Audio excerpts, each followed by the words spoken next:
That's cool. Ready, set.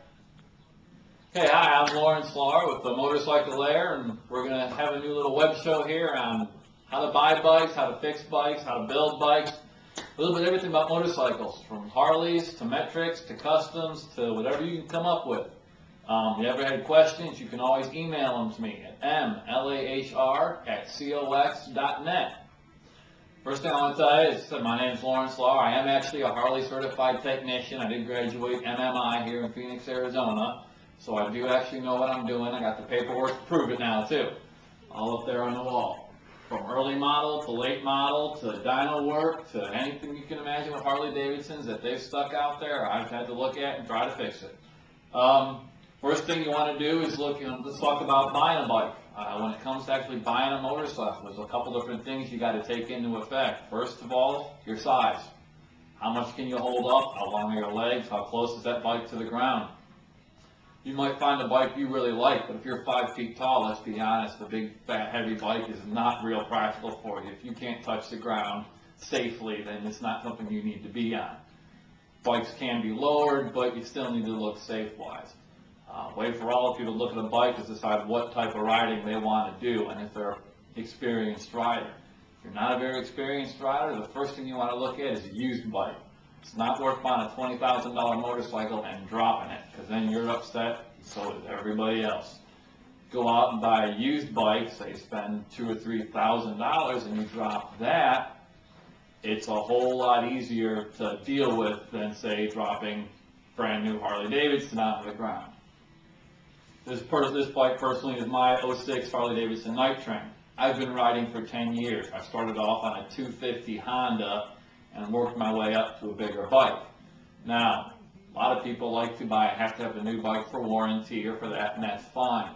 But you need to go sit on a lot of bikes and see what's comfortable for you and what you can handle. Don't buy a bike because it says a certain name on the side of it. Just because it says that name, it might say Harley Davidson, it might say Big Dog, it might say Yamaha. That's not a reason to buy a bike.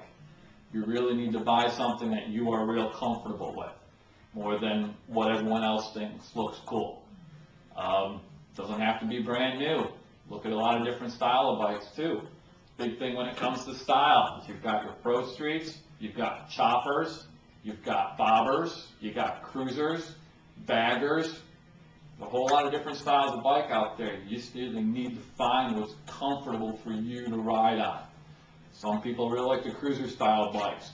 For Harley Davidson, you're talking Heritage Softails, you're talking Road Kings are more of a bagger. Yamaha's V-Star is a great cruiser bike. You really have to go out there and sit on a few of them and see what is good for you to ride on. The Pro Street style bike, which is similar to the Harley Davidson I own, the Night Train. The lowered handlebars, the bike sits a little bit lower to the ground, a little bit more designed for speed, power, get up and go, maneuver in and out of traffic. That's one option.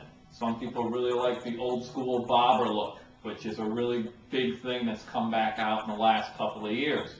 A lot of these guys take bobbers real similar to something like this one.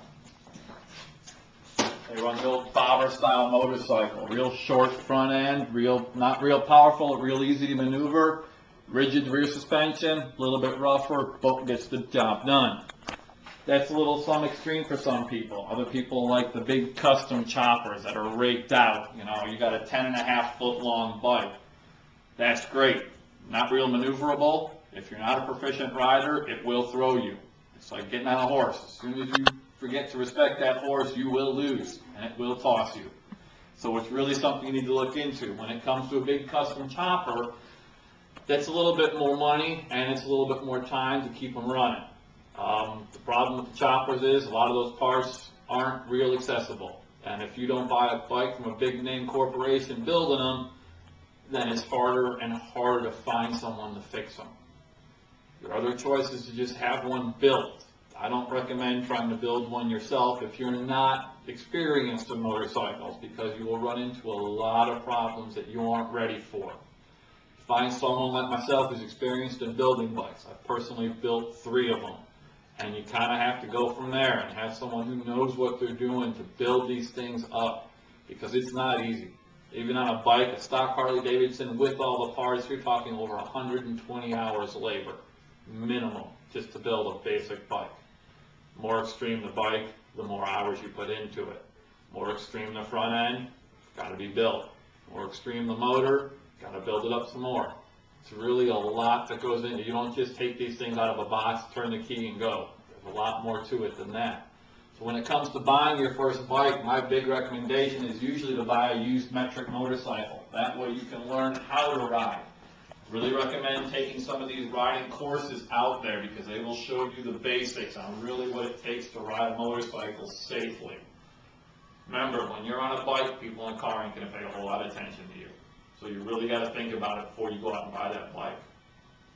When it comes down to it, just getting a bike that you feel comfortable on. You know, so you may like the look of a certain style bike, but it's just not comfortable for you. Don't buy it because it looks cool. Buy what's comfortable. Buy a bike for what it can be, not for what it is. You can change handlebars, you can change lights, you can change wheels, you can change seats, you can change sheet metal, put new fuel tanks on these things. You can fully customize anything. There's enough parts out there from the custom market to make anything look the way you really want it to. So don't buy it just because, well, it's just a little this, or I don't like it because it's a little Sportster with that little tank. Hey, you can buy a bigger tank. You can buy a custom seat. I can put a fat tire kit on it. There's a lot of options out there for motorcycles right now.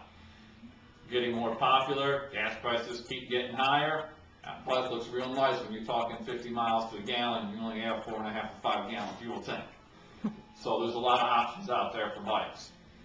So don't just jump on the first one or somebody tells you, hey, you got to buy this because it's got this name on it. Not the best route to go on. But maybe a place to start, if nothing else, and then go out and see what's more comfortable and build up from there. That's just some general information for when it comes to buying a bike. So you just kind of have to go out and find what's really comfortable for you. Now here at the Motorcycle Lair, we'll talk about buying different bikes and how to look at the bikes, how to customize existing bikes. There's a lot of options out there for bikes. You can go, like I said, headlights, handlebars, anything you can imagine they have out there for motorcycles. So some of the things we're going to do here is just show you basic services, how to change your oil on your own bike, how to save yourself a little bit of money to doing more extreme things like changing out a set of handlebars. On this bike particularly, there's a set of handlebars that'll be going on eventually. You're going to go from a set regular drag bar style, which is just a straight bar with tall risers, to a set of ape hangers, which is, of course, takes some getting used to. But you're talking a completely different look. Now, to do that, not only have to put new handlebars on, they don't just fit, you have to put new cables on. New electrical has to be run, extended. There's a lot of work into doing these type of things. I'll show you some of the clues to do that in future shows. But for right now, I'll just kind of introduce who we are, who I am here, and what we're looking to do. Give you an idea of what it takes to buy a bike, what you're going to have to get into when you service these things. They aren't considered transportation, it's considered a hobby. So they are not cheap to get stuff done. You're going to spend some money when you own a bike. And sometimes you run into something in the road that will damage the bike and you're going to have to get that kind of thing fixed. Sometimes it can't be fixed, it's got to be replaced. You know, you bend a wheel. If you're lucky enough to find someone who can fix the wheel without having to replace it, you're doing pretty good. But sometimes that wheel can't be fixed and you're going to have to buy a new wheel. And now you're talking anywhere from $200 to $300 to a wheel to $1,200 or $1,300 a wheel. So you got some choices at that point what you want to do. So hopefully we can help you out with a few things here, get you some ideas on what to look for in bikes, how to do minor repairs, minor maintenance for yourself at home, even things as close as detailing a bike. Sometimes just keeping it clean makes the big difference to put it in a show. A little bit of clean work on the bike, kind of clean it off, get the dirt off it, makes it look like a whole new bike by itself. So hopefully we'll be able to help you out with a few things here in the future. Keep looking for us every week. We'll be live feeds here eventually when we get everything working for us. Otherwise, we will be posted on YouTube and all those other places. So keep an eye out for us here at the Motorcycle Lair. Thanks.